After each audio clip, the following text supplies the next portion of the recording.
திரு விஜய் அவங்க எந்த தொகுதியில போட்டி போட போறாங்க, அது மட்டும் இல்லாம திரு விஜய் அவங்க தாவேக்காக்கு என்ன சின்னம் வந்து வாங்க போறாங்க அப்படின்றத பத்தி தான் இந்த வீடியோல முழுக்க முழுக்க பார்க்க போறோம். எலெக்ஷன் கமிஷன்ல வந்து நம்ம ஒரு கட்சியா போய் போட்டி போடுறோம் அப்படின்னா 3 சின்னம் வந்து நம்ம கேட்கணும். அதுல ஒரு சின்னத்தை வந்து எலெக்ஷன் கமிஷன் ஒதுக்குவாங்க.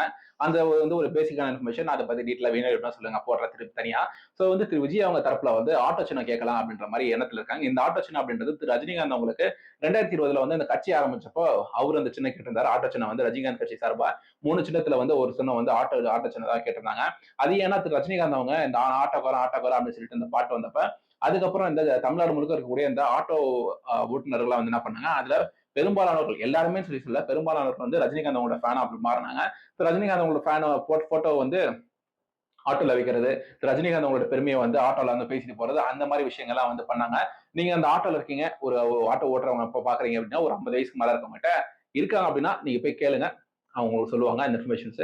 சோ வந்து இதே மாதிரி ஆட்டோ சின்ன கேட்பாங்க. என்ன பண்ணணும், ரஜினிகாந்த் கேட்டாங்க, நீ வந்து ஆட்டோ சின்ன கேக்குறாங்க, நீ வந்து நான் சும்மா நான் வந்து வியூஸ்க்காக சொல்றேன் அப்படின்னு சொல்லி கேட்டீங்கன்னா, ஒரு இன்ஃபர்மேஷன் தாவேக்காரங்களுக்கு அது நிறைய பேர் தெரியல. தாவேக்கா வந்து விஜய் மக்கள் இயக்கமா இருந்தது 2022ல. அப்ப 2022ல விஜய் மக்கள் இயக்கமா இருந்தப்போ 169 இடங்களை விஜய் மக்கள் இயக்கம் சார்பா வந்து போட்டி போட்டாங்க. அந்த 169 இடங்களை உள்ள கவுன்சில் சீட்ல வந்து 115 இடங்களை வந்து தாவேக்கா விஜய் மக்கள் இயக்கம் வந்து வின் பண்ணாங்க. தாவேக்கா வந்து இப்ப மாறிடுச்சு. அந்த விஜய் மக்கள் இயக்கம் தான் தாவேக்கா மாறிடுச்சு. அதை வந்து இணைச்சிட்டாங்க. அந்த 169 இடங்கள்ல வந்து 115 இடங்கள் வின் பண்ணாங்க. அது வந்து கிட்டத்தட்ட பாத்தீங்கன்னா 60-70% வந்து ரேஷியோ வருது. திரு விஜய் அவங்களுக்கு புசியானவங்க மேல வந்து ஒரு பெருத்த மரியாதை என்ன கொஞ்சம் கூட்டுறது, பொதுச் செயலாளர் பதவிக்கு வந்து கொண்டு போய் வைக்கிறதுக்கு ஒரு மரியாதை கூட்டினது வந்து இந்த 169 இடங்கள்ல வந்து 115 இடங்கள் வின் பண்ணது அப்படின்னு சொல்லி கூட இந்த அரசியல் தெரிஞ்சவங்க வந்து சொல்றாங்க. சோ இந்த ஆட்டோ சின்ன கேட்பாங்க, கேட்கறதுக்கு நிறைய வாய்ப்பு இருக்கு அப்படின்ற மாதிரி நமக்கு தெரியுது. ஏன்னா ஆட்டோ சின்ன கேட்டு அந்த 169 பேர்ல வந்து நிறைய சீட்டுகள் ஆட்டோ சின்ன கேட்டு அதுல போட்டி போட்டு தான் வின் பண்ணிருக்கான் அப்படின்ற மாதிரி இன்ஃபர்மேஷன் நமக்கு வருது. சோ வந்து இந்த ஆட்டோ சின்ன அப்படின்றது ஒரு பிரபலமான சின்னம். ஆட்டோன்றது பிரபலமான விஷயம்.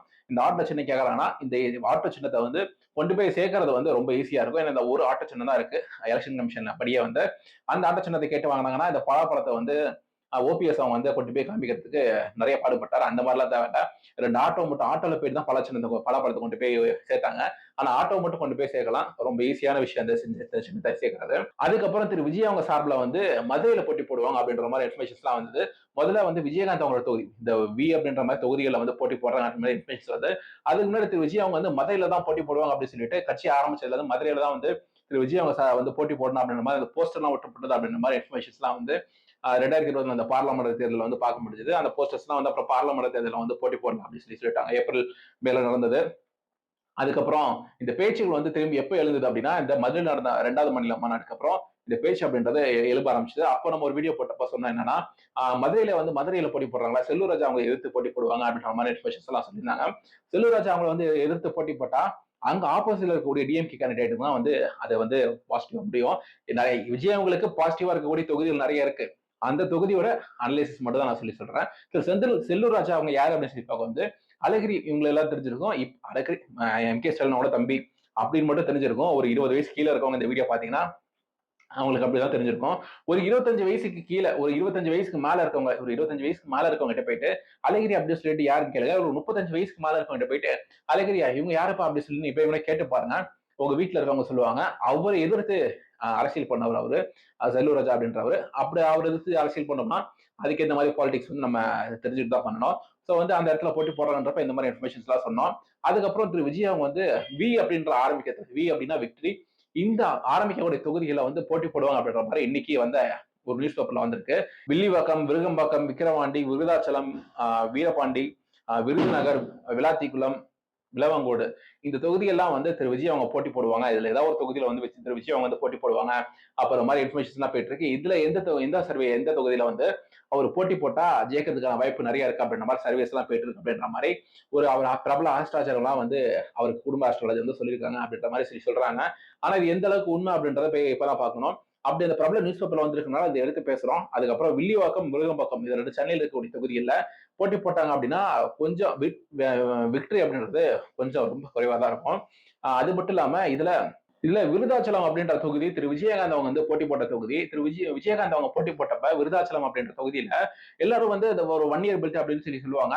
அப்ப வந்து இந்த பாமக வந்து எதிர்த்து நிக்கிறாங்க. அப்ப இந்த 2006ல விஜயகாந்த் அவங்க போட்டி போட்டப்ப இந்த பாட்டாளி மக்கள் கட்சியை சேர்ந்தவங்க என்ன பண்றாங்க, இந்த சர்வேஸ் எல்லாம் வந்து எலெக்ஷன் முடிஞ்சதுக்கு அப்புறம் அப்ப ஐயா கட்சிக்கு தானே போட்டேன். ஐயானா ராமதாஸ் ஐயா. ஐயா ஐயா கட்சிக்கு தானே போட்டேன். ஆமா ஐயா கட்சிக்கு தாங்க போட்டேன்.